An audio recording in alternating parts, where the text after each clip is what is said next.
Oh, there we go. That was that a snort or a chortle, Chris? That was a snore. I was A waiting. snore. It really is Snortle. a snortle. It really surprised us this time, Chris, because it took a little longer than usual. I was a moment of concern. Yeah. Oh, just getting my, turn that down. Sorry, I know I'm breaking my own rules here. After telling our guests. Yeah, don't turn your volume off on your phone if you're watching on Facebook. Well, I mean, but I have co-host duties. I must make sure that I am, watching everything on all, in all places. I don't watch live in YouTube. I need a third device for that. But anyhow, I'm trying to cover the bases. You're like, some kind of person down in a government bunker. Right. Multiple monitors situation. It's funny when you have like a coworker. I mean, now there are plenty of jobs where multiple monitors are like extremely useful, but at the same time, you sort of feel like you're in like a, like an observation center, like you're in a Zoom meeting with like that one coworker who is like, let me just toggle over to over here, and they're like apologizing, like, oh, sorry, I don't have my second screen today. I'm like, I only have one little screen on a laptop. It's fine. You get into a Jeffrey Toobin situation, I think, when those things happen. But it's who's that? I'm sorry. I really put my foot in it now. No. Jeffrey Toobin, who was caught, he was on a Zoom conference call and was doing something he shouldn't have been doing. Oh, Jesus. Google it, Katie. Uh-oh. Is it safe for work or not safe for work? I mean, it was not safe for his work. He lost his job. Oh, Jesus. I mean, there have been so many hilarious, things like that have aired, where people have the filter stuck on their face. I had a meeting recently where this unfortunately happened to someone whose child had played with her Zoom and was kind of stuck in a meeting with a mustache. And it was, and I felt bad for her, but it was just priceless. It was too good. It was too good. And she was just like, oh, I'm going to get my daughter. It was too funny. Mom and Dad are in the house. Hello. If you are joining us this evening on Facebook or YouTube, please throw a hello in the chat. We'll give you a shout out. Chris, I need to know what you're drinking tonight. Well, we were just talking about Newtown. Yes. And, the Newtown Arts Festival. Yes. New Asylum. So cool. Right over there, right where the Arts Festival was, in the former Insane Asylum. That's probably not former Insane Asylum anymore, but that's, hence the name. New Asylum. Well, and Chris, what were you doing at the Newtown Arts Festival yesterday? I was checking out the art. I was hanging with Charles Rafferty. Yeah, one of our guests tonight. And I was performing as part of a brand new duo, officially known as Belden Wheeler, but apparently in Newtown it's known as Wheeler Belden. But what are you gonna do? They need to get your name right, Chris. Oh, they got the name right. They got the name right. It's Wheeler that's running around. Oh, he wants his name to be first. Is that it? That's go alphabetically in my family. Anyway. Yeah. 8 o'clock. is 8 o'clock. It's time for our official welcome to FUMFA 66. Oh my God, Chris. And we are so excited to welcome tonight FUMFA alum poet Devon Bohm and returning special guest Charles Rafferty, who has a brand new book with our friends and fellow alumni pals at Woodhall Press. So we're thrilled to have them back. This is our second stream, our second show of our fall season. Last week, as you know, we had with us the amazing alum Elena Dillon and also faculty member Shelley Evans. That is available on Facebook. Unfortunately, not on YouTube. We had a lovely experiment of showing a film clip, which YouTube saw fit to remove, not for content, but because even though it's a clip and we, are a lovely community organization, that's just not acceptable to them. So go on over to Facebook and check that out if you missed it. Elena Dillon and Shelley Evans. And, join us. We got busted. We got busted. We got busted. We're YouTube outlaws. We're sticking it to the man. It was a really wonderful clip, and we were bringing attention to a fabulous TV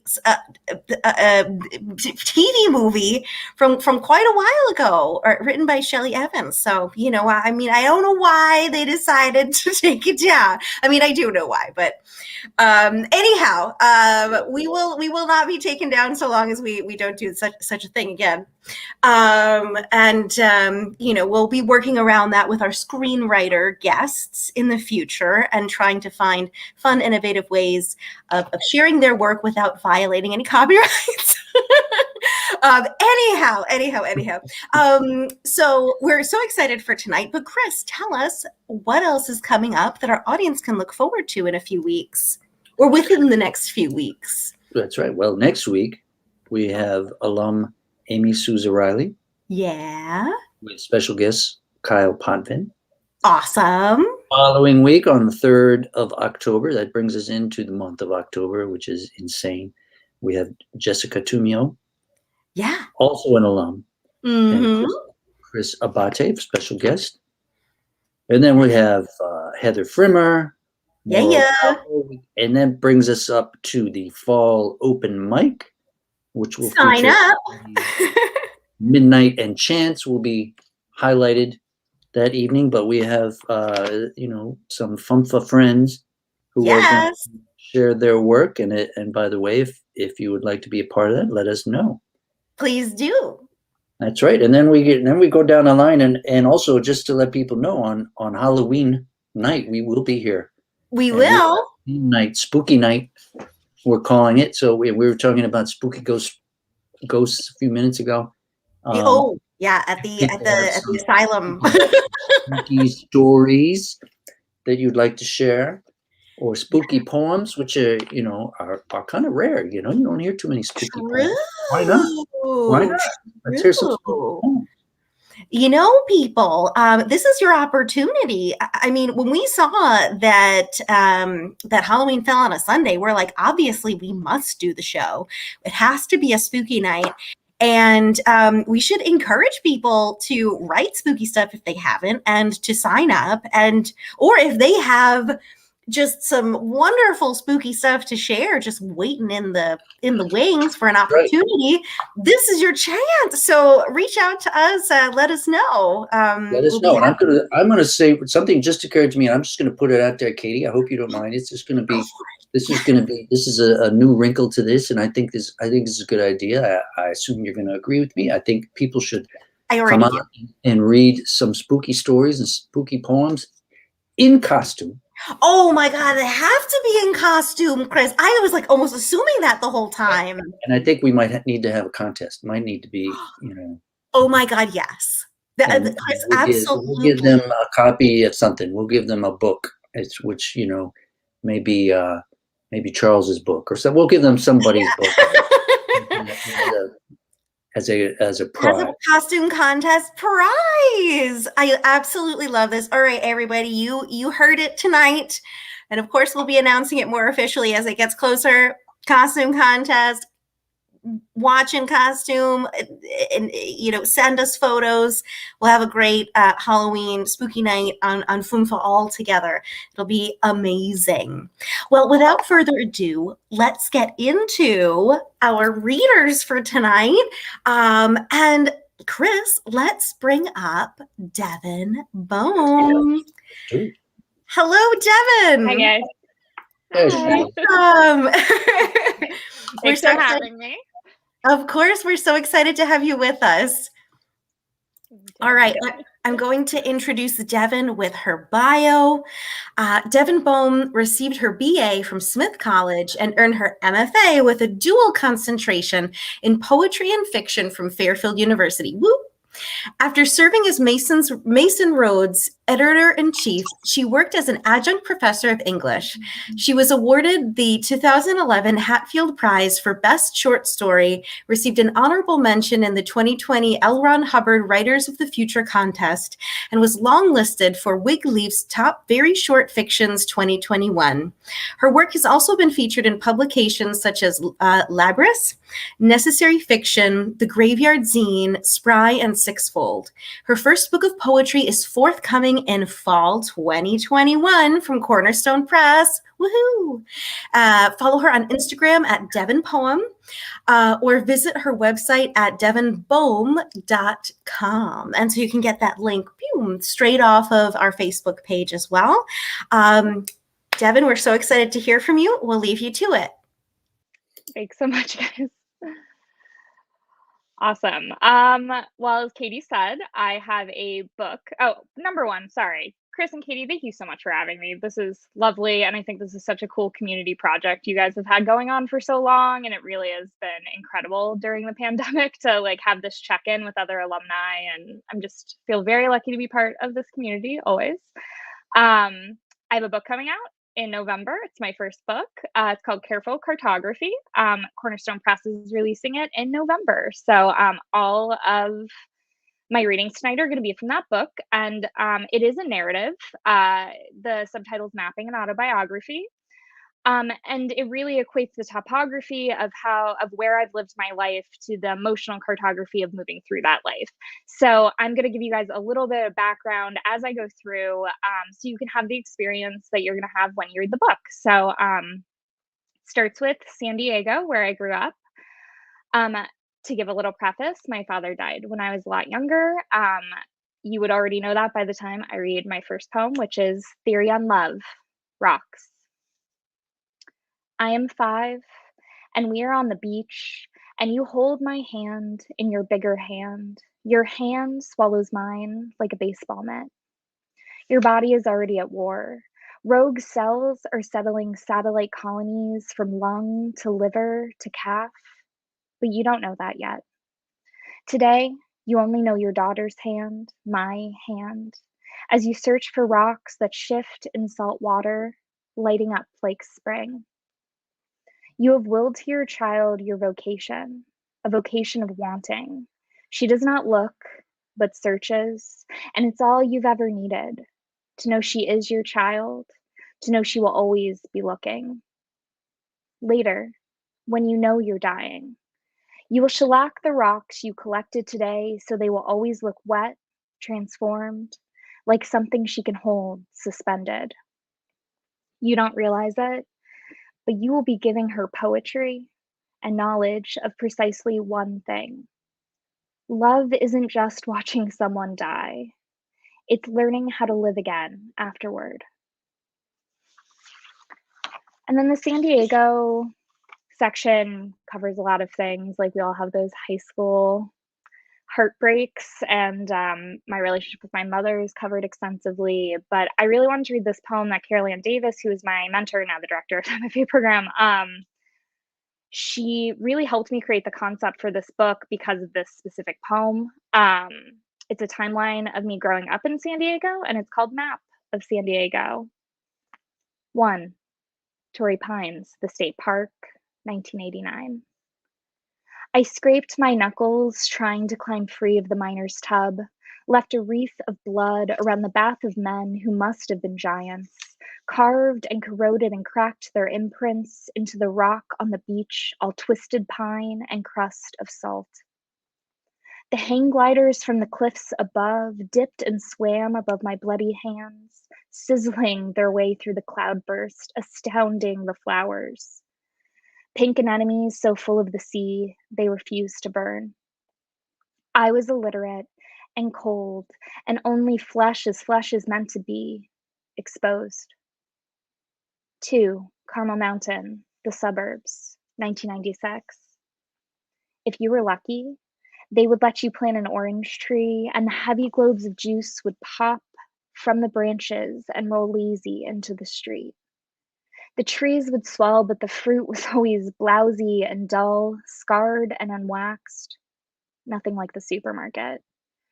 They would make dunes in the road of their pulpy little bodies, weaponized and tart, more yellow than orange. We didn't run after them. We were addicts of the collision, the statement made when that faint spray would release itself from the rind, tint the air with citrus, and a sound like a bird falling to earth. 3. Julian, the mountains, 2005. I didn't know for 16 years it could snow this far south. You stole me away into the mountains, introduced me to this marble vault of cold with my mouth held open for apple pie and fried pickles, egg creams, and the same acorn paste as 200 years ago. I was full. You filled me, brought me to an antique store so we could remember the things we hadn't yet lost. Headless dolls, sepia photographs of the dead, thousands of matchbooks, a cameo brooch, a pram, a deer's head stuffed and mounted, one glove, a trunk, a ring. Your hands with dust caught and whispering in the cracks. 4. Downtown, the city, 2008. It doesn't rain here, so the streets can't shine. Even with all these lights, neon blaring bright and belling out into the dark, there's something small about this city, the way all those efforts black out the stars. There's only one absolute. The loamy sewer smell, like lumps of vegetation left and rotting, needling its way through the crowds. 5. Del Mar, the beach, someday. El Nino is unpredictable, gives a stormless place its share of water, reaching out to swallow the shore, the houses, the dogs on their doggy beach near the salt marshes and the bridge. The surfers con joy as the tide echoes and resounds, taking black tar mouthfuls of sand, all that ash left over from each November's fires. There won't be fires this year. Only a mirage of weather, a wafer on the dry, parched tongue of the earth. I won't be there to see it. I'll have to imagine it. And then the collection moves on past childhood, and we have a little interlude. I am officially that person who never stops talking about their year abroad because I have a whole section about it in my book. But it can be a really formative time, and it was for me. One of those first love lost times, and it really London has a lot of green space, and I didn't realize how much I needed that until I moved to a city. So it really refocused me on the natural world in a lot of ways, particularly the strangest things about the natural world. So this is a list poem in the London section called Anomalies of the Natural World. You know, like volcanoes, the platypus, electric storms, sinkholes, asteroids, Jupiter's lost stripe, water that flows uphill, those blue people in Kentucky, conjoined twins sharing one heart, fire, the half-ounce weight of a soul, that actress with the lips, spring, clouds, back dimples, red algae lakes, red hair, spontaneous human combustion, striped icebergs, double rainbows, the wide, wide Sargasso Sea, white ravens, cancer, that kiss 3 Novembers ago, migrating desert stones, hypnosis, words, communication, language, poetry, you. The way your body generates heat in your sleep, a spot of thunder baldness. Dancing with me in the kitchen to no music, bare feet a brush fire on kitchen tile. Your ear to me across distance, time. A heartbeat in stillness, a small, tiny punch I feel in my ribs. The cryptozoological miracle of your hands. The indefinable thing that happens in the millimeter of space between us, between breaths. Our love that undulates like a jellyfish, a creature without brain or teeth. And we have another one that's a little more grounded in London from the London section, but it also has that nature bent. I don't know if anyone's ever heard of ghost orchids. They are very strange. They have very strange growing conditions, and they are fascinating. We thought they were extinct forever, and they're not. And that's how this poem came to be. So this is Growing Ghosts. 1. I live here. Here among the intricate folds and bows of the ghost orchid. I don't mean Cuba or Florida, but that I appear to float from the trunk of the cypress tree, that I'm my own symbol of mourning, that I don't understand photosynthesis, that I don't have leaves, that I am nearly impossible to propagate, that I need such specific conditions to grow. A giant sphinx moss, sphagum moss, someone to look for me. That for nearly 20 years, no one thought to think I existed, but I do. I live here, a specter in the heavy air. I live here, waiting for someone to remember me. 2. You would find me ungrateful if we still spoke, or if not ungrateful, at least exhausted by the enormity of the self you made me see. I took you to Macbeth in London, murder most foul in the open air, the indelible poetry of the old globe. We stood in the yard, good townsfolk, peasants, the unique cold experience of a master's work on his own stage. You were quiet, holding me from behind until the first lines unfurled in witch shrieks. When shall we meet again? In thunder, lightning, or in rain? And the storm broke open, veiling us from the stage. But I could see clearly the way you saw me. You knew I called the thunder down. And I was Atlas in that moment. I was holding up the world in your arms as Lady Macbeth's nightgown drifted, a floating orchid, alone, as she bloodied the already wet stage. 3. I've never been inside a hothouse, but I imagine them a prison. Mausoleums fattened with lushness and mold scent, wheezing out stagnant life. But perhaps I'm jealous. I have killed everything I've tried to get to grow beside me. I am only one flower on one type of moss, pollinated by one type of moth, grown on one type of tree, and I have seen all of them leave me. I am rare, but I'm not sure rare actually means special. I want to write, everyone you've ever loved lives inside you. I want to write, I remember me. I find myself. I am enough. But the incandescent rind around my frills can't lie. It could be 20 years before someone sees me again, before I am made to see myself. Now that you're gone, I am deep in the wild, having burned every pane of green glass in effigy. I am beautiful and I am lonely, and I want the weight of another again, even if it crushes the last ghost orchid in all the world. And just to move along with the narrative, we move on to New England, where I attended grad school, obviously, in Fairfield U. And I'm going to skip over a lot of this section. It's a tough one. Who had a good early 20s? I don't know anyone who did. It really talks about depression, that listlessness and directionlessness of being that age, the loneliness of it. So I'm really going to read you something from the beginning and then something from the end of this section so you can see where that journey brings you and see where we get in the book. So this is What We Shouldn't Discuss in Poems. The poet talks to herself. You make a beautiful table arrangement of flowers and oranges. because it's spring and you're from California and homesick in all this rain. Use words like beautiful because you know they don't mean anything, not like beauty. You have forgotten how to speak with such capitalization. You have forgotten so many things. You like to take walks in the woods. There were no trees like this in California, no clarity of green.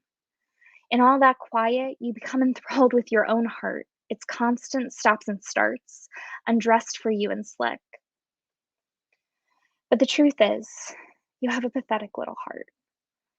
I don't say this to be cruel, but because you need to remember, you have the heart of some extinct species that fed only on longing, chaos, all the things we pretend are unnatural. You've been ravaged too many times.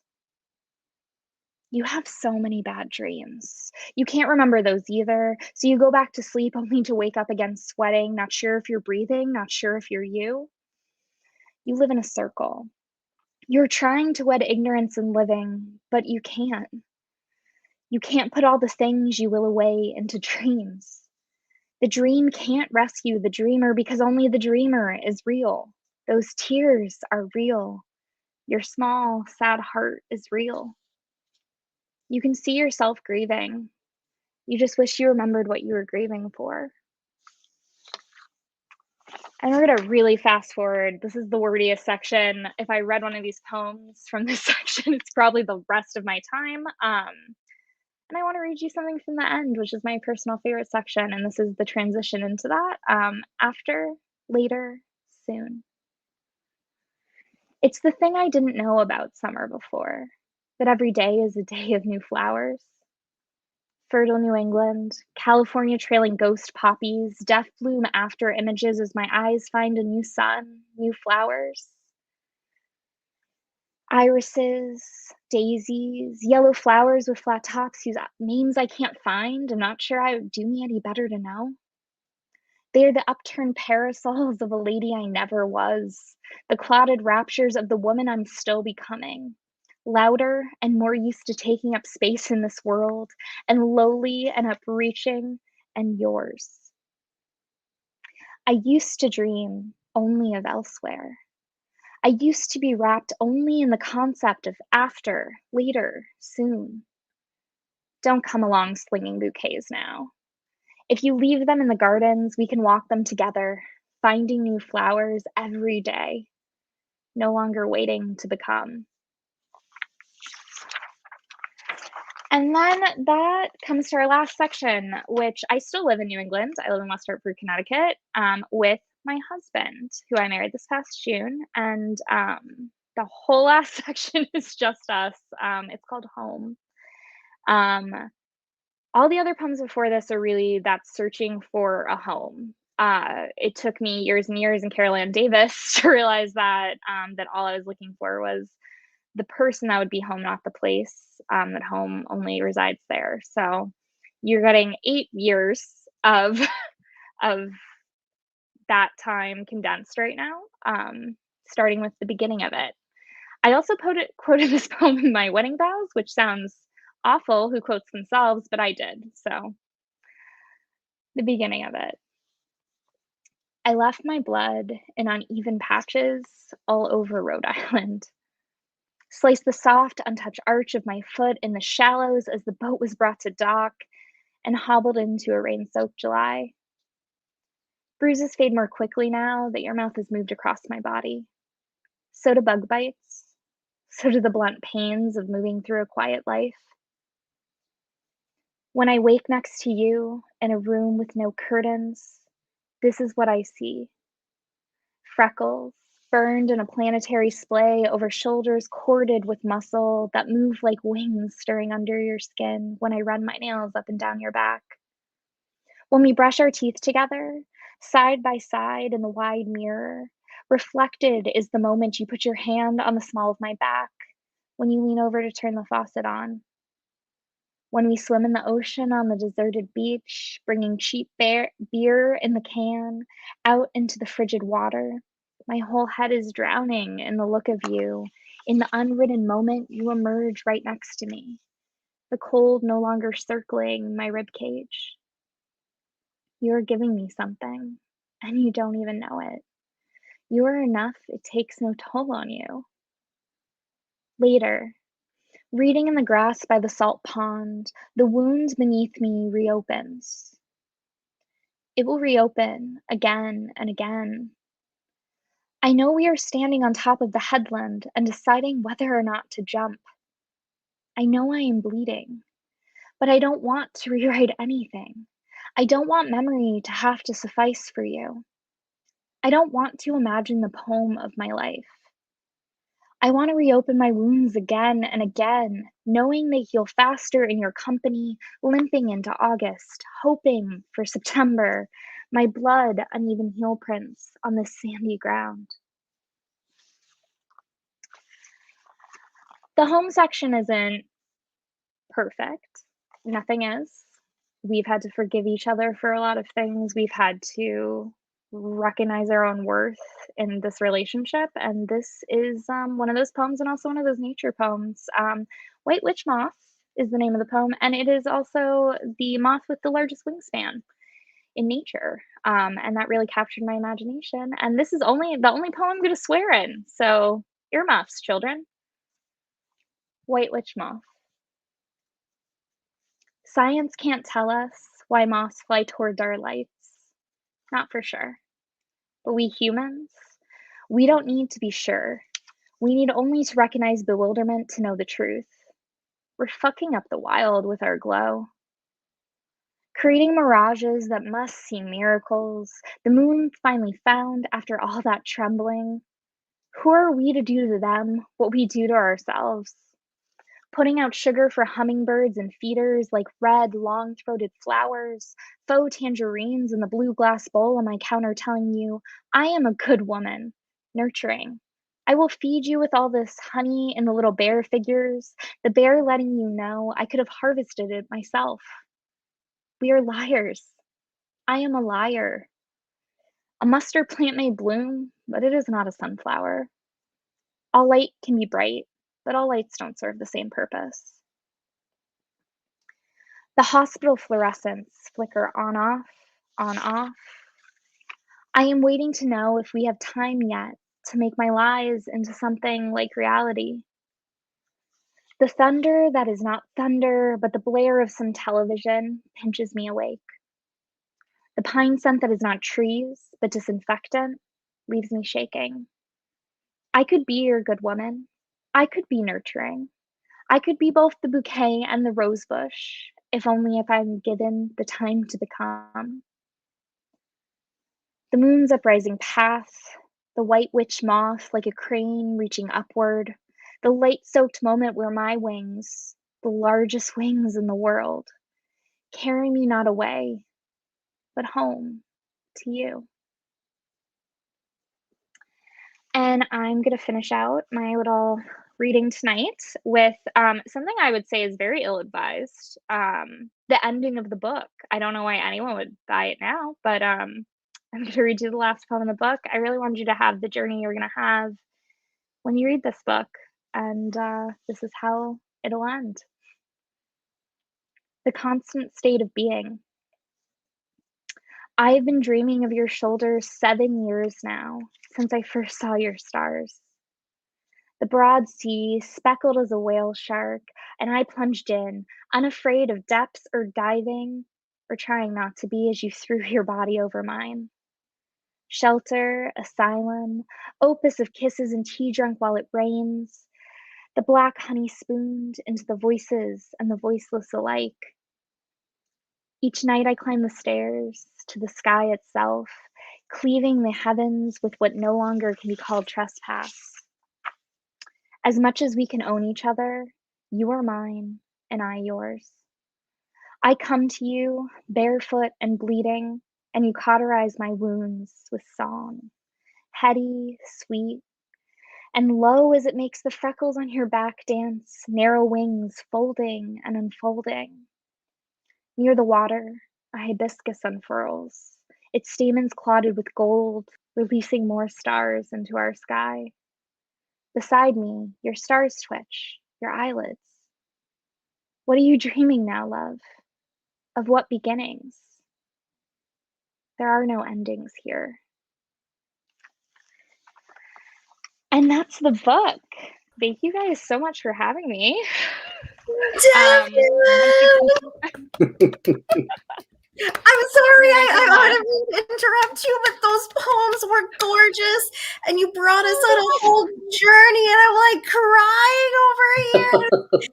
Just gorgeous. Happy ending. Oh, thank Happy you so ending, Katie. I love the Yes, ending. the Happy tears. Thank you guys so much. This is like just such a privilege to still be a part of this community, even if I can't be there all the time. So, and if you guys want to hear more, it is at Devon Bohm on both Instagram and TikTok. Actually, I do full readings of poems on TikTok because you have the time there. So yeah, if anyone wants to follow me there, I'd be happy to see you. So TikTok is one of my favorite things since 2020. So I will definitely be following you there. Also, Devon, I'm following you everywhere else, but that's amazing. So excited about this book.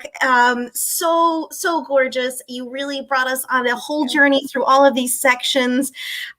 Just really resonating personally with so many things, but also just appreciating the gorgeous imagery and you know, everything that you brought us through. It's just so absolutely lovely.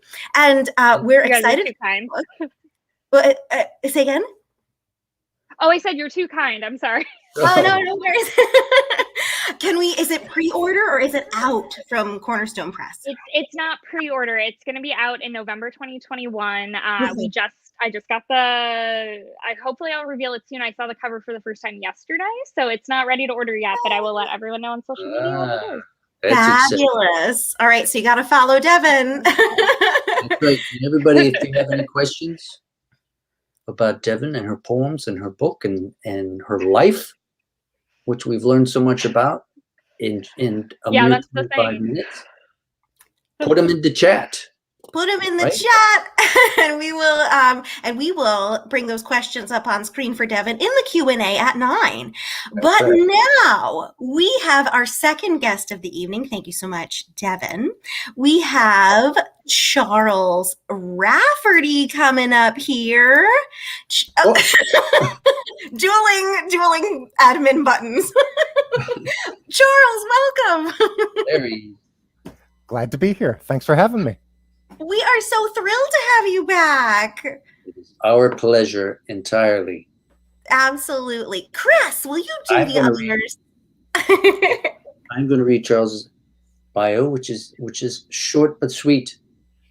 Charles Rafferty has a new collection of prose poems from BOA Editions, A Cluster of Noisy Planets.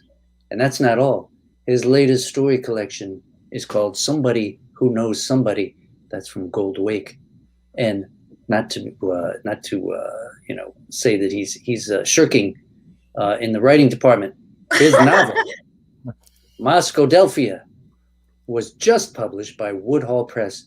My friends over there. So that's 3 recent books from Charles Rafferty, who I know that he does other things. I mean, he's got a family and he takes long walks in the woods and things like that. But I don't know when he writes these things. But currently, he also co-directs the MFA program at Albertus Magnus College, one of FUMFA's rivals. And Charles is over there, so we're in trouble. And teaches at the Westport Writers Workshop as well. I don't know when he's doing all this stuff, but you're amazing, Charles. You're very kind. I get up early. That's where I find it. That's the secret, folks. That's a pearl of wisdom for you kids out there. That's too funny. All right, take it away, Charles. Have fun. All right, great. Thank you. Thanks everybody for joining, and Katie and Chris for having me. And Devon, I love the poems, especially the list poem. Really fantastic. I'm jealous. So as Chris was saying, I want to read from 2 books tonight. And the first one I'm going to read from is the novel Moscodelphia. And ordinarily, I hate to give introductions to my work. I just like to let people have it rapid fire, but I feel like with the novel, I should introduce it a little bit. So let me say a few words about it. And the first thing I want to say is that the book is a dystopian love story, and it's centered around the character of Magda Pusinov. She's the hero of the book. And when we meet her, she's 15, living in an impoverished life on a farm that is in decline. And her goal in life is to escape to the big city on the horizon, to Moscadelphia. But all it is to her from where she is out in the countryside is this kind of megalopolis that's visible only as a smudge of pollution on the horizon. But she naively believes that if she could, somehow get there, all of her problems would disappear. And the world that Magda lives in, it's set in the distant future. Maybe it's 100 years out, maybe it's 200. I'm not sure myself. But the landscape that she inhabits is a magical one. And as an example of that, in the first chapter that I'm going to read in a moment, we'll see that this world is occasionally visited by angels. But it's unclear why the angels are coming, or who is sending them, or what their purpose is. In fact, you'll gather very quickly that they're actually something to be feared. Magda's main love interest, who you'll hear just mentioned in the opening chapter, is kind of the farmer boy next door. His name is Anton Petrovich, and he's a couple of years older than Magda, and he happens to be an albino. And because of this fact, his safety is always in question, because the people of the countryside are a superstitious bunch, and they believe that just touching him or having a piece of him will bring them luck. So he finds himself in a kind of constant state of low-level jeopardy. And when the crops begin failing across the countryside, generally, Anton realizes that it's just not safe for him to stay anymore, and he sets off for Moscadelphia without Magda. They have an argument about it. She's too young. He goes off on his own. But through a series of twists and turns, they eventually do meet up again later in the book in the Moscadelphia world. So I'm going to read a couple of chapters now from the countryside world of the novel. And I'm going to start with chapter 1. And I should say one more thing, and that is that the chapters are all very tiny. They rarely get beyond 1,000 words. So I'll just read a couple of these. And the first one is called "Her Father's Steady Chewing Confirmed Her Mother's Logic." Magda Pusinov was 15 when she found the angel huddled in a corner of bloody straw. It looked like a pile of trash someone had been too lazy to sweep away. But when Magda reached for it with a dung rake, she noticed the stump where its left wing had been. She looked up then and saw the hole in the barn roof. Magda ran to tell her father what she had discovered, and he followed her back with his shotgun. He told Magda to wait outside, and then he walked up to where the angel lay and poked it with the tip of his gun. Its white robe was torn open in the front, and he could see the fine gray hair covering its torso and legs. The angel was old and had a deep, splinter-filled gash across its belly. Mr. Pusinov saw that the light had left its eyes, so he opened the angel's mouth with the barrel and confirmed that its tongue was black. Angels' tongues, he knew, turned black as soon as they died, and he needed to be sure. An angel feigning death had been able to kill one of his boyhood neighbors because the man had been too excited to open the angel's mouth. "It's dead," he called back, and Magda came out from behind the barn door. "But now I'll just make sure." Mr. Pusinov put the barrel against the angel's skinny neck and fired, and the head rolled over the straw and into the pig pen. There was a din of bleeding and stamping hooves, and the chickens rose high above their nests. But the pigs were practical. They began to eat the face of the angel even before the rest of the barn had settled down.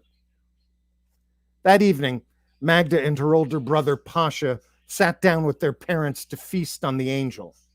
Ordinarily, nobody would eat such meat. It was dark and oily and smelled like turtles. But if the meat was boiled thoroughly, the water emptied out, and then the meat boiled again in fresh water, it became palatable. especially if you added red onions to deaden the musk. The thigh was the choicest part, and that went to Magda's father. But he cut out a forkful for his daughter, which she savored like a piece of candy. "Where did the angel come from?" asked Magda. Her mother laughed. She was a bony woman with brown hair tied up in a fraying bun. "It came from the sky, Magda. Did you not see the hole in our roof?" As her mother spoke, she heaped her plate full of shredded angel meat. It was nothing like the dense gopher stews she preferred, but a bounty could not be turned away. And as everyone knew, angel meat would not keep. It had to be eaten the day the angel died, or it would spoil. It made no difference whether you smoked it or salted it. The meat would grow rank and slippery, and the putrefaction would spread to whatever was near. "But why did it fall through our roof?" Magda asked. Her mother chuckled again.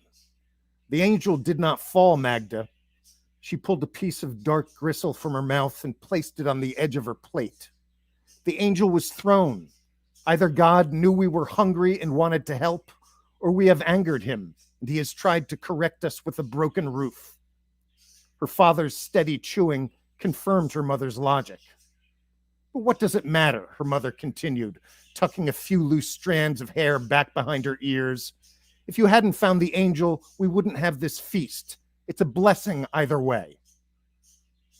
Just then there was a knock. It was the Petrovich family. That morning, the grandfather had seen the angel streaking down from the sky, and when he asked if he might search their property, Magda's mother told him they had already found it. Then she invited his family to dinner. "Please," said Magda's father, "pull up some chairs. We'll never finish all of this by midnight, before midnight by ourselves." The Petrovich family sat down and waited to be served. Magda hoped to see Anton with them, but he was an albino, and it was common knowledge that such a boy could not dine on angel meat. After dinner, Magda helped her father carry the scraps out to the dung pile, and she didn't complain when he told her to take the skull out of the pig pen. The hogs had picked it clean, but she understood their greed, how the next morning they would crack into the bone to eat the brains, and how they could only sicken. Later, as she lay in bed, Magda tried to remember a time when she had been offered third helpings of anything. Her belly was distended, and she felt a torpor overtaking her that she did not wish to stop. She looked out her window at the cold stars and was thankful that God had favored them this way, though she worried about what the angel must have done in order to be flung through a barn roof.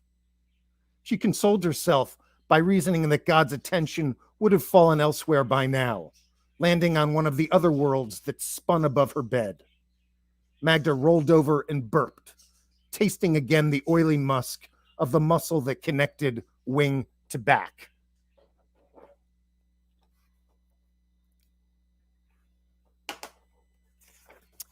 And I'm going to jump ahead one chapter to read you chapter 3.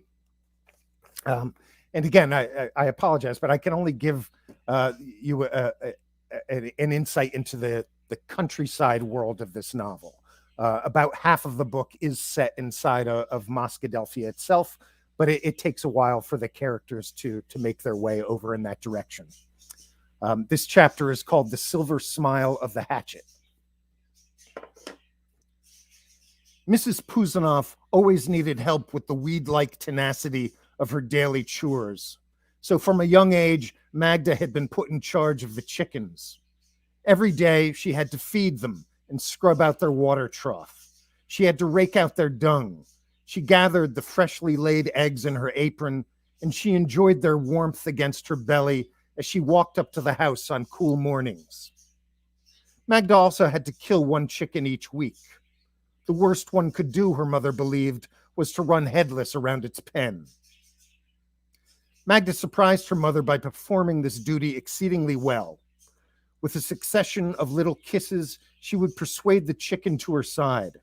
She let it peck the seed from her palm as it had done on a daily basis since the first time it left the hen house. Then she scooped it up and took it behind the barn. The bird never complained as she laid its head on the stump. It might have smelled the dried blood or the feathery scent of a missing companion, but Magda reasoned the recognition was comforting, as if some grand reunion were in the offing. Then the silver smile of the hatchet thunked into the wood, and the body of the bird began to flap and sprint. Magda was always careful of the head lying in the dirt, staring up at her with the last twinklings of consciousness.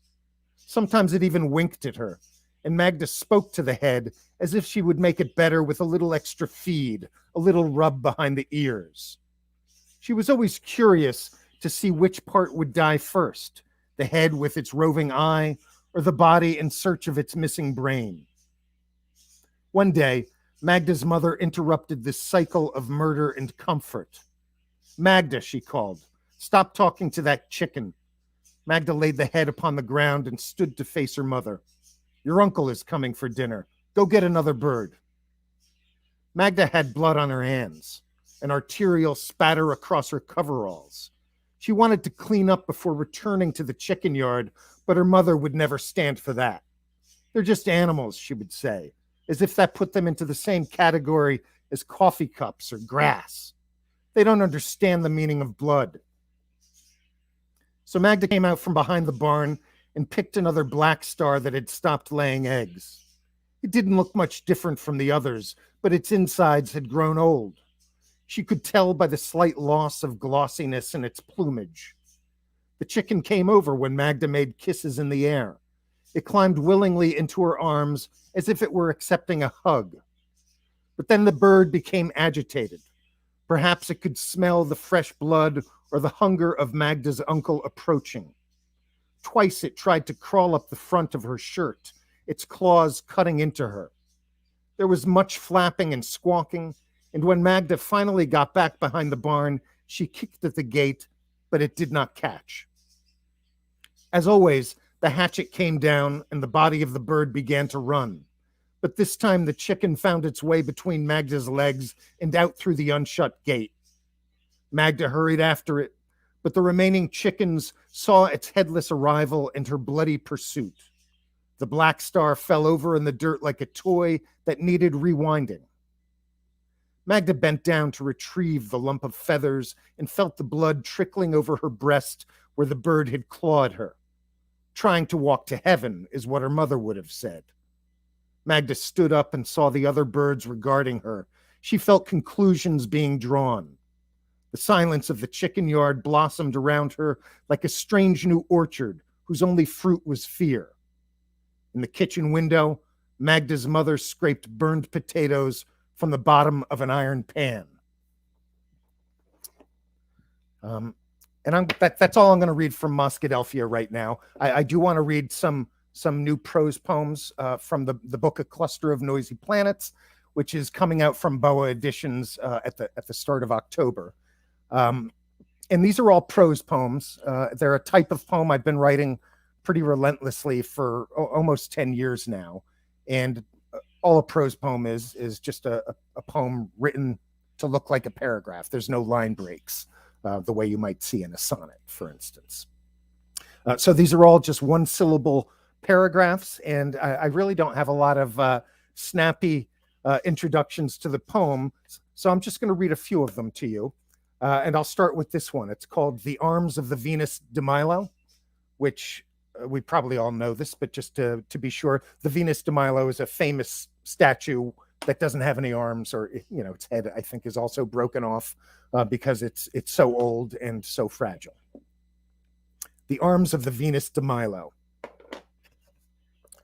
Just yesterday, I was complaining about the lack of comets, and now I've found the arms of the Venus de Milo in a box at my neighbor's garage sale. Nothing stays missing forever. The skink's tail eventually grows back. Someone picks up the dropped umbrella as soon as the rain begins. Even the New York Times agrees. A Copper Age hunter emerges from the glacier to show us his tattoos. A farmer in Michigan plows up a woolly mammoth, and everyone wants a picture. Be patient. The world is working. The car keys you've been looking for are always where you left them.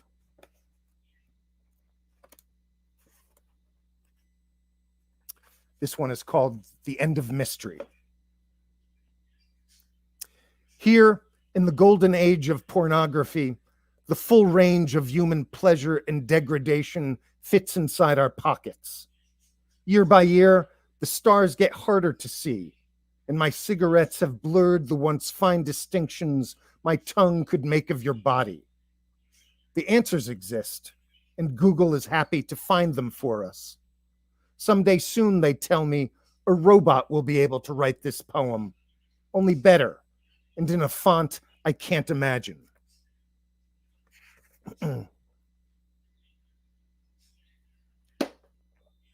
This next one is spoken by the moon, and it begins with an epigraph, and I'll just read that first, which is it's about this specimen at the Smithsonian down in Washington. It says, "The Smithsonian touch rock is a triangular slice of the moon collected in December 1972 during the Apollo 17 mission." And the poem is called Moon Monologue. I regret the wedge made duller by the touch of a billion thumbs. It should be up here with me, riding the sky that suffocates, telling the Potomac to shimmer like dimes. Try to understand. There isn't a window I can't fit inside, and the ocean crawls at my command. You should be more sympathetic. Half of me always endures a brightness not my own. Even as I wane to a pale sickle, the part of me you cannot see is a plate of baking bone. The problem with invention.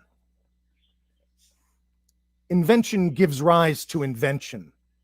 The blade demanded a handle, the ark unleashed a flood. It's always been like this. Luckily, under the right circumstances, a maple tree can become a violin. It allows us to utter Vivaldi, and someone is always waiting with a need we didn't know. You'd never guess there was a drought on this side of the dam. Listen, downriver, the sound of everyone you will never hear.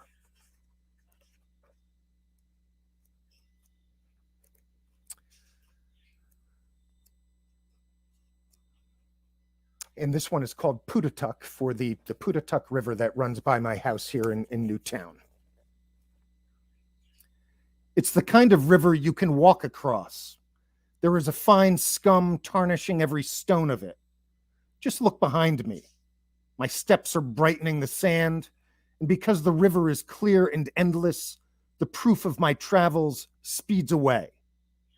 If I come back tomorrow, my path will have darkened, and the water I walked through will be headed for the clouds.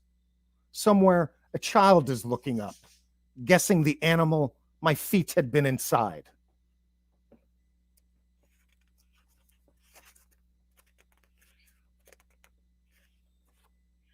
This is called The Problem with the Colosseum. Everyone wants it to continue. The arches, the latrines, and excuse me, I'm going to begin that again. I screwed up. The problem with the Colosseum. Everyone wants it to continue. The arches, the latrines and animal cages, the rooms where men wept in what passed for their last privacy. When the emperor showed up, the lions ate the slaves. There could be no other outcome. It's still here at the center of Rome, obstructing traffic and collecting the dung of gulls. For the price of a shrimp dinner, we can see where Caesar sat. We can feel the stone that bore him up and which we have not let crumble. I'll just read three more of these short poems. The first one is called Marbles. Does it ask you to, no, I don't think you need to know anything about this. Marbles. At a certain point, manic depression became bipolar disorder. The world has always been in flux. Just look at the sky. There are fewer stars now than when I was a boy. I cannot say who took them. I cannot remember the pictures that they made. Consider Istanbul. It used to be Constantinople, and before that, Byzantium. Nothing endures. I had a jaw men wanted to punch. Now the ground I stand upon feels like it's made of marbles. In Wyoming, they've just begun hunting the grizzly bear again. It is finally safe enough to be killed. I can't get over it. My teeth were once a dazzling white. All 3 of my brothers were living. This one is called The Pond. The world is in short supply. This field of goldenrod will never be enough, and the ocean feels suddenly crossable. In every apple an orchard waits, but who has 20 years to cultivate it? Above our house, the contrails of the jets have turned into actual clouds. The rain they promise is another lie. Meanwhile, the taste of my blood implies that I am rusting, that a broken machine lies half submerged in the pond I carry with me.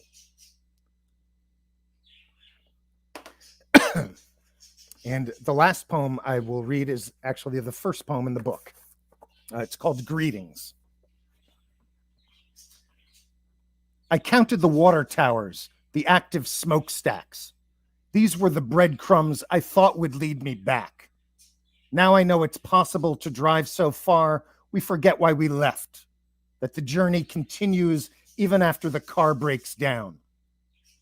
I used to think I had no message, but the message is me, bloodshot and hungry, spilled coffee down the front of my shirt.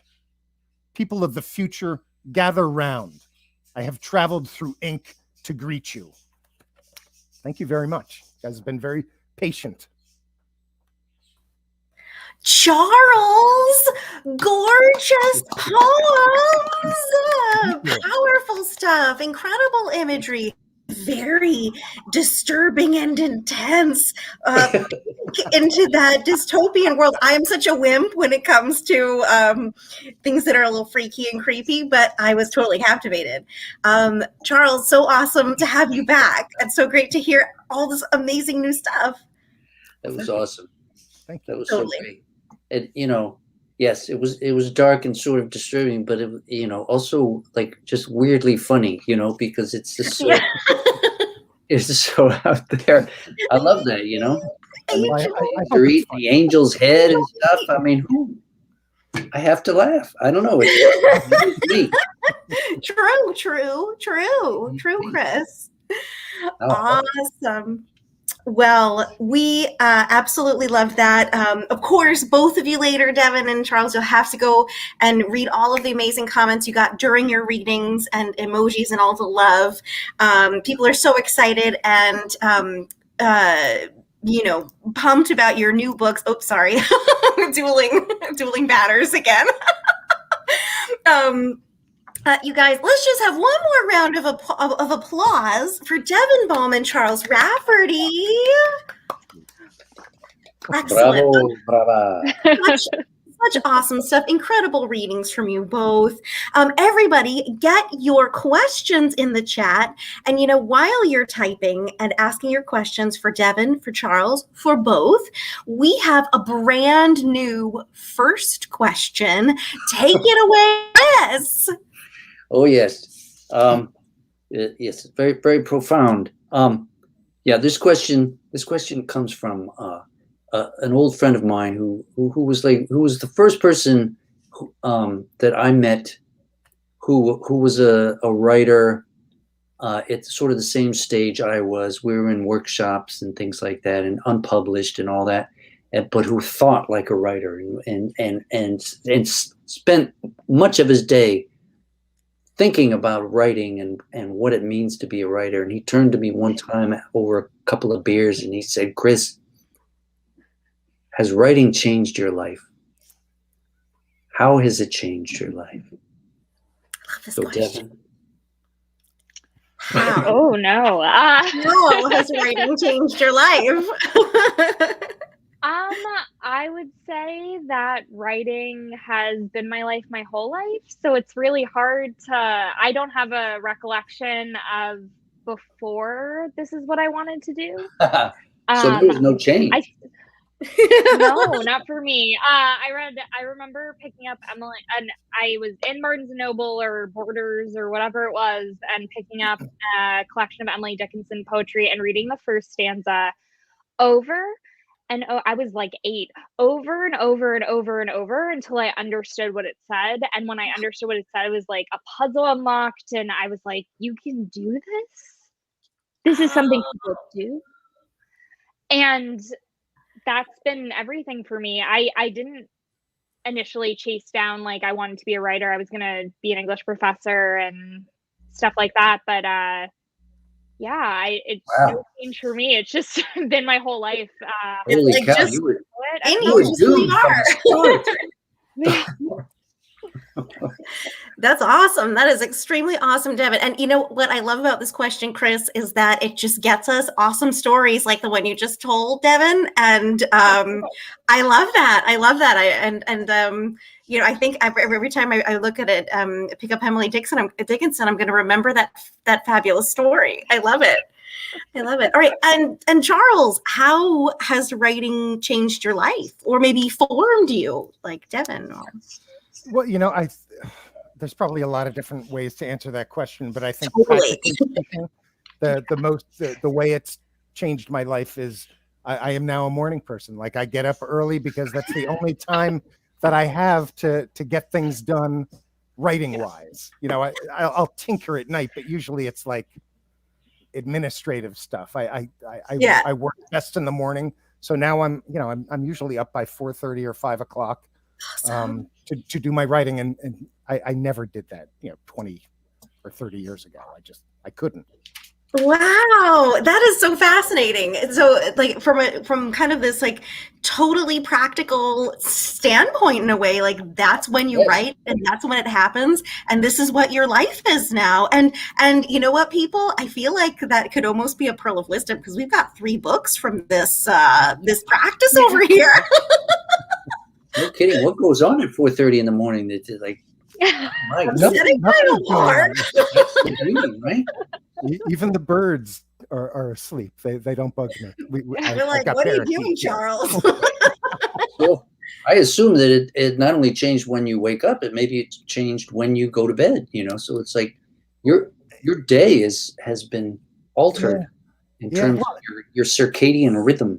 Yeah, well, I used to fight that. I used to just stay up late anyway, but now I'm probably asleep by 11 every day. Okay, that's fair. I was gonna say, like, are you going to bed at like 9 or 11 to 4:30? I could do that. I need to try this. I'm gonna try the Charles Rafferty method of producing many manuscripts. I'm not sure. That's enough sleep. No. You kids at home. Like 8 to 4:30. What? Solid 8 hours there. No. Don't try this at home. Oh no, I'm teasing. That's fascinating. Well, I love this new first question. And we're retiring the "How has quarantine changed your life?" question as a writer. Not that we are fully out of the pandemic woods yet. We certainly aren't. But it's time for a shift. We've all kind of shifted quite a bit, and hopefully have all been vaccinated and are hopefully getting to enjoy a little bit more of normal life. So I love that question. So we'll be hearing more of that in the future episodes. Right. I have a question. People watching now, just think about it. If you're going to be on here in the coming weeks, right? So you have a coherent answer like these guys. Get it ready. Not easy. They answered it on the spot, y'all. All right, I have a question for both of you, and then I'm seeing questions start to come into the chat here. Maybe a quick question before we have a questions from the chat. For both of you, how did let's talk about the poetry book. So Devon, for you, and Charles, for the upcoming poetry book, what is this? The summary of the story of this particular manuscript. Devon, you mentioned a bit that this is what you were working on at the MFA, and you were working with Carol Ann on this. Go ahead, tell us. Yeah, so I It's hard to talk about because it's been like 10 years in the making in a lot of ways. I I get it. graduated in 2014, so not quite 2 years, but or it was the 2 years before that as well. And you know, it's not that I was working on a narrative the whole time, it's that I figured out how to arrange the poems into a narrative. They were the poems I was Mm. already writing naturally. Caroline helped me see what I was doing, which was every single poem I was writing in the MFA program was looking for this like mysterious place of home, and it was using a lot of places and topographical Yeah. concepts to do so. So Mm. it really helped solidify it later. She really taught me how to put a poem collection together because I can write a poem, but I didn't know how to make it into a collection that someone would want to read. And she was the voice in my head the whole time I was putting this together over quarantine over the last year. So that's how quarantine changed my writing. Oh God. Together. Yeah. Go. To answer the question you didn't ask. But yeah, no, it's and then also meeting my husband, who I met 10 years ago. He attended innumerable MFA readings while I was still in the program. We were friends for multiple years. He really is the only reason this book exists because he gave me my room of my own, as Virginia Woolf would say, and really helped me like sit down and make something of it, which that's the hard part, right? It's not the writing itself, it's like the making something cohesive out of it. Sure. So I get it. Totally. That's the story. Awesome, Devon. Thank you so much for sharing that with us. I can totally relate, and it's so fascinating to hear, how it comes together and how that happens. And Charles, this most recent collection, Noisy what is the name again? Noisy Planets? A cluster of noisy planets. Oh, I love that title. I'm so sorry. A cluster of noisy planets. That is so cool. Tell us how did it come to be? 4:30 in the morning. Yeah, I'm afraid I have an unsatisfactory answer in that. Oh, I don't think I'm very good at putting my poetry books together. I don't give a lot of thought to it because they're not sequential. You have that like geographical sequencing in your book that makes perfect sense. If there's one thing that makes this book hang together, it's that they're all prose poems. They're all single paragraph prose poems. They look exactly the same on the page. But the organization of the book, I mean, I'm sure I could swap out the positions and it wouldn't much matter to the reader. And that frankly is how I generally read a poetry book. When I get a new book of poems, I usually flip to whatever the shortest poem is. That's what I like to do. And so as a reader of poetry, I'm always flipping around. I don't feel that need to go in sequence unless it's something like Thomas and Beulah, like that is actually telling a story, and it behooves you to go start on page 1. But usually I'm content to start wherever. That is cool. Well, that is neat. Charles, let me just ask this then. So were you writing because this is prose poems and they sort of generally the same length, and I'm picturing this sort of block of prose right on the page, and then at the same time was this like a period of your life where you're writing these all the time, at 4:30 in the morning, or were there other kinds of poems that will end up in a different collection that don't fit that? No, for whatever reason, I'm only writing prose poems, and I have nothing against sonnets or free verse. I used to write that myself, but it in a way that I can't really explain, it feels very freeing for me to write a prose poem. I feel like anything could come into the poem, and just jettisoning that whole concept of the line I think it's made my ear more attuned to the rhythm of the poem, which I'm not sure why that happens or why I like my brain likes writing that kind of poem. Yeah. But until I start to become unproductive, I'll probably just keep doing this because I like tinkering around with them. And so unless I'm bored, I'm going to keep at it. and they are so good. And yes, I agree. Keep at it with the prose poems, Charles. And one of the, actually, we've quoted you, well, sort of like loosely quoted you, summarized a quote from you several times throughout the year since you've been on, where you said, kind of this, the line between flash fiction and prose poetry is sometimes like really hazy, and you're like, I don't even know if there is a line anymore. And I thought that was so incredibly interesting. And each of these little these little snapshots that you have in these poems sort of fit very perfectly in whatever order under that title, A Cluster of Noisy Planets. You have these different scenes and these different thoughts. And I do think that although I'm not looking at the poem on the page, I'm just listening, I can imagine how it works perfectly without this, without the concern of the line, or how that would make you pause mentally, or, in a live reading. I love it. Love it. And we have questions from the chat. Let's do this. Let's do this one here. Yes, I was just thinking that. Oh, swing back to Devon from Gabby. Oh, wow. Chris. How do you compartmentalize writing when you're writing about such personal topics? I absolutely don't. That absolutely don't. Yeah. I am an extremely dramatic, emotional person. I live everything that I'm writing as I'm writing it, and it is hard a lot of the time. I don't know how to compartmentalize at all. It makes it really hard with fiction too. It's funny because you were talking about the prose poems and the difference between flash fiction and prose poetry. When Katie read my bio, there is I got shortlisted for this prize of a journal I hadn't heard of before called Wigleaf. And I was on a list with Amy Bender, which was probably the highlight of my entire writing career to this point, for sure. But it was a poem. It wasn't a flash fiction piece. I just submitted it as a flash fiction piece to this random journal because I was like, this is kind of a flash fiction piece, and it's a poem. It's a completely true poem. It's not fiction at all. So I don't compartmentalize anything. That's the trick. You heard it here first. Mentally unstable. I totally resonate with that. I as a poet who also, plenty of the time is writing about something that is or was very real and personal to me, about something that happened or that I witnessed or whatever. There are some ways in which I have compartmentalized or maybe really detached myself from it, or embedded it in something else.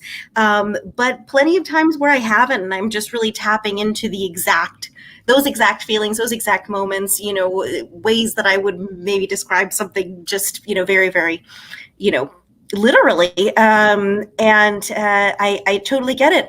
I think my biggest challenge with writing about personal topics and not compartmentalizing them would be reading them without having like a tear in my eye, which I thought you did amazingly, because as I was listening, I was like, it's beautiful. It's hard. I not to talk myself up, but like I feel like it's less compartmentalization and more bravery. Like you have to write the poem you're scared to write. That's it. Absolutely. And that's the poems that are going to resonate with people. That's what totally agree. Well, they definitely resonated. We have like several lovely questions here. Thank you so much, Devon. Chris, which one should be next? There's one if you scroll up. Because well, this is a question for Charles, but we can turn it over to Devon too when Charles is done. Because didn't you major in right? So yes, Charles. Do you co-major writing prose, poetry, or fiction? And you've already on the record as saying what's the difference, but yeah, I definitely write both, and I don't think I'm in a different state of mind when doing it, and I don't have a preference either. I mean, when I sit down to write in the morning, I just want to produce something. I want to cover the page with ink so that I have something to go back to later.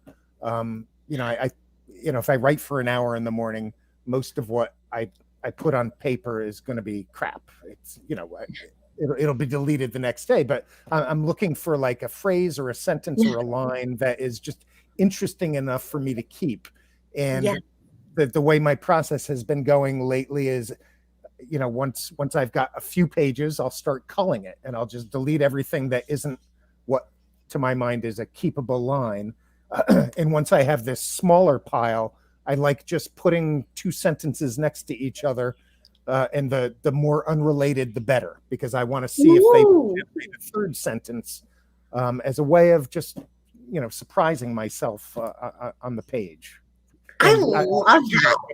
Whether it's fiction or poetry, that's been a useful way for me to proceed. I haven't always done it that way, but for the past 5 or 10 years, I've been doing that pretty relentlessly. So I'm wondering, listening to you read from the novel, like where this image came to you of an angel through the barn roof and dying there. Is that one of these 4:30 in the morning, you were like half asleep kind of things, and it just came out and you were like, okay, I'm just gonna run with this?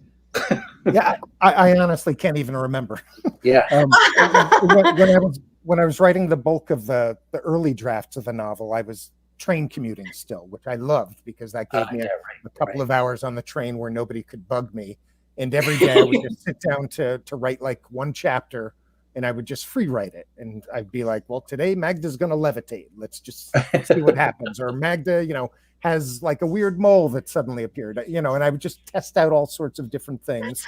And, usually it didn't produce much, but that opening chapter was the product of that kind of activity, just putting her through the paces to see what was worth keeping.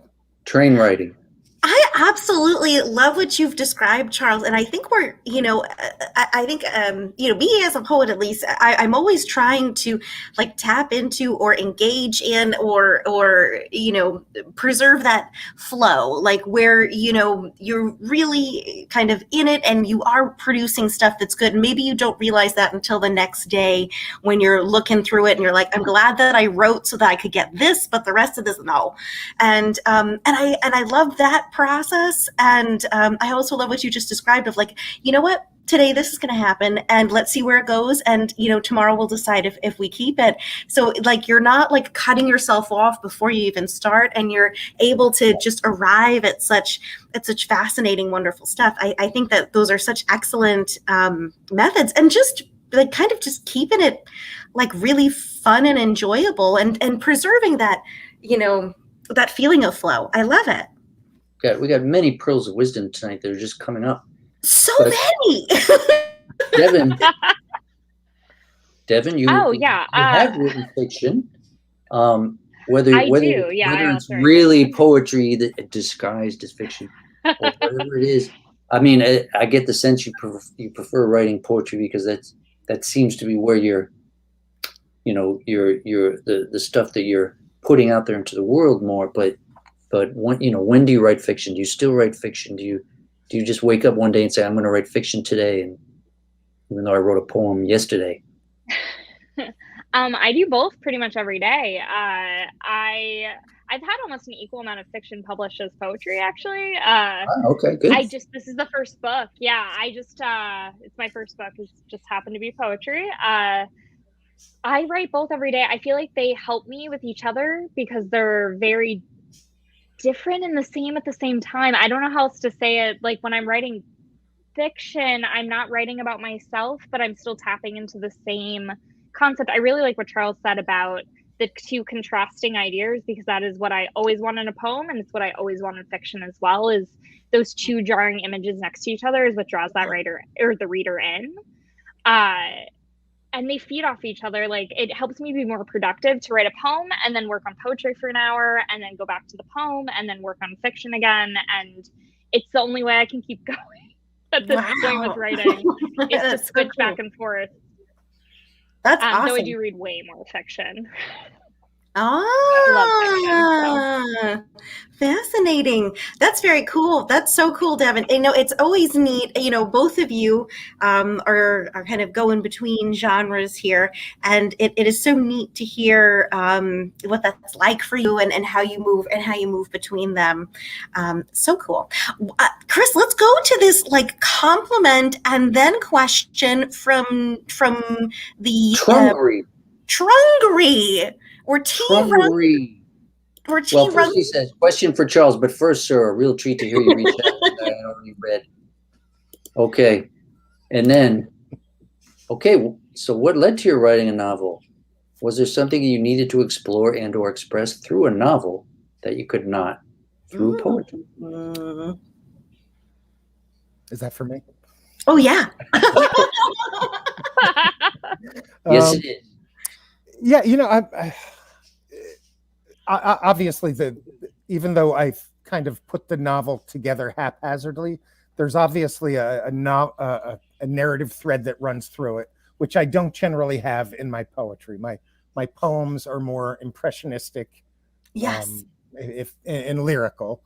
But I've just had a nagging wish to write stories, and I think I got the bug to write fiction after reading Amy Hempel and Jessica Treat and Lydia Davis. Those three writers just kind of blew me away, that you could do so much in just a couple of pages. They're just fantastic writers, and they're my models, you know, for when I'm writing short fiction. And the novel really isn't that much different from my short fiction. You know, it just happens to have the same characters popping up over and over. The chapters are about the same length as my stories. So I don't see a huge distinction there, and I'm not sure why I wanted to write the novel, other than to, you know, I did have a larger story that I wanted to tell, and I didn't think it could be had justice done it in these little prose poems. Yeah. That's awesome, Charles. That's so cool. It's so cool to hear about your particular practices, and just, you know, kind of compare them to all these other great stories that we've heard and my own. And I'm also always so inspired, you know, to hear about how these things happen. We have a more general question, a fun little question for both, and then and then we'll go to our famous last question. But first, Devon from Mark von Bargen.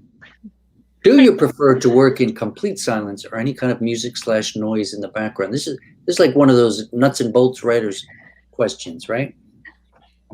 Man, do I miss writing in a coffee shop, I have to say. That is the worst part of the pandemic. It's the worst part, is that I don't feel comfortable like sitting for long periods of time, like in a building with other people, you know, even vaccinated and everything. Like, so now I write in this space that I'm sitting in, which is it's like an indoor-outdoor porch kind of situation. So I have the background noise of the street that I live on and all that, but I need something. I can't do music or anything with word, like not even classical music, unless it's playing within the coffee shop that I miss so much. But I finally figured out how to write in near silence, but just a casual garbage truck going by is all I get now. But light traffic is what I prefer. Light.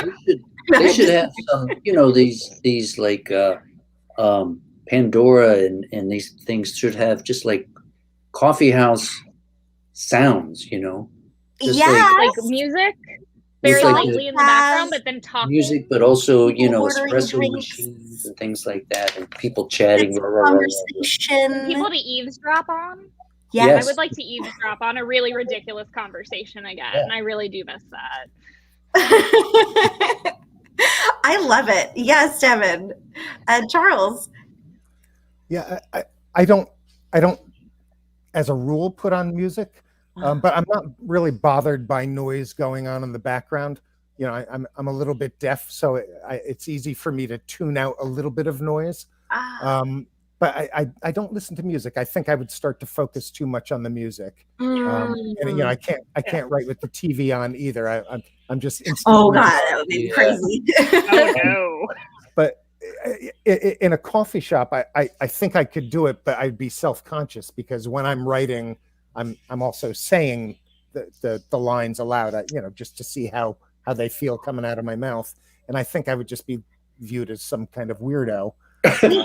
When I rode on the train, it was early enough that usually nobody would be sitting near me.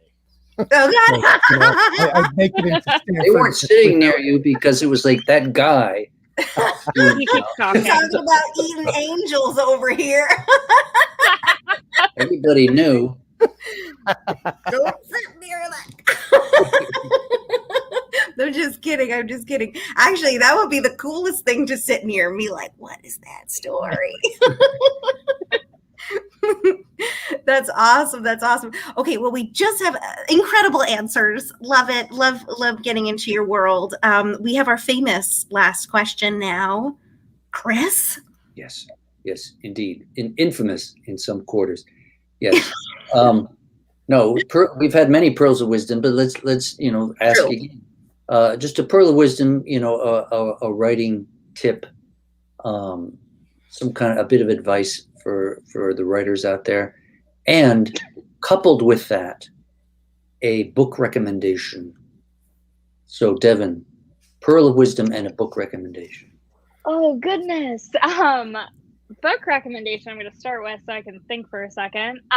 Even though I knew this was coming. Did I prepare? Absolutely not. Maybe that's the key. Don't prepare.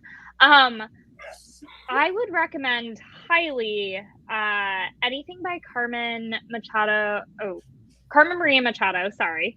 Yes. In the Dream House in particular. I just think about it constantly. I think about that and Sally Rooney, those two. I think about them every time I'm writing anything. They just get to the heart of everything, no matter what they're writing about or what they're doing, in two very different ways. So those are my two big recommendations in the Dream House. And I just finished Beautiful World, Where Are You? And I'm ready to read it again already. Oh, cool. Yeah, it is so good. My birthday was the day after it got released. And I was like, she gave me a birthday present. My favorite author wrote me a book for my birthday. This is amazing.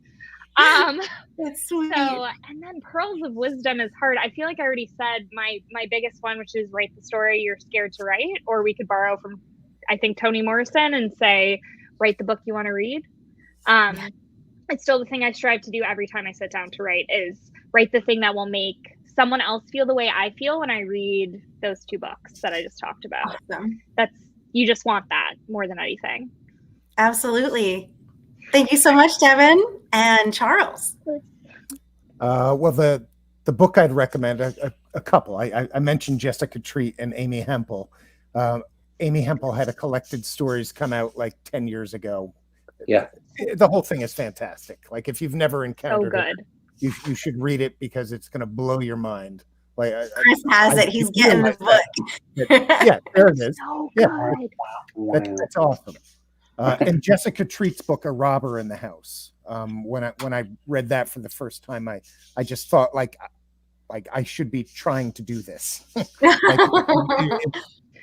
It was such a momentous occasion. So I'll recommend both of those.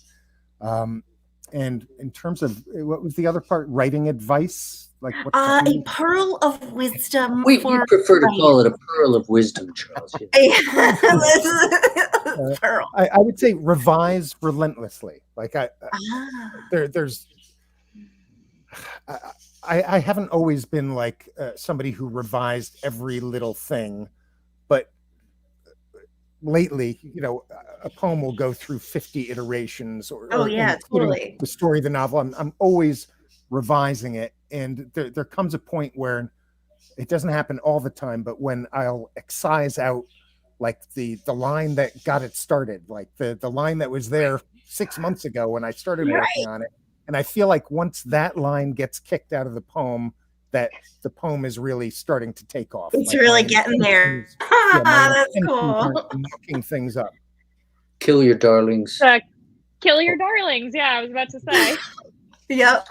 It's not always your darling, but sometimes it is. It's sentimental value, at least, if it's something that got you started. Right.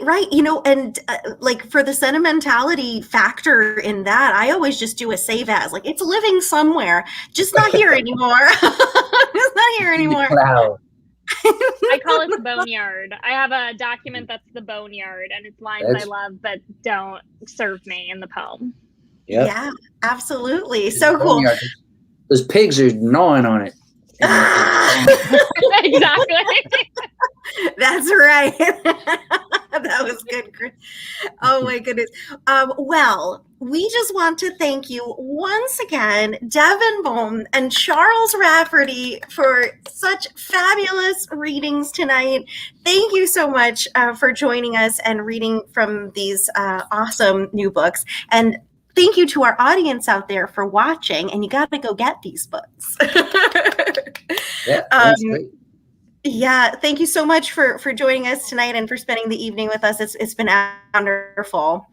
Right. Join us next week, right? We get Amy Sousa Riley and Kyle Potvin. It's going to be a big night. And it's going to be awesome. It's going to be great. Sign up for the fall open mic and don't forget about Spooky Night. And thank you so much for joining us. Have a fabulous start to your week. Good night, everybody. And thanks one more last time to Devon and Charles. Good night, everybody. And to you too, Glenn. Katie. And to you,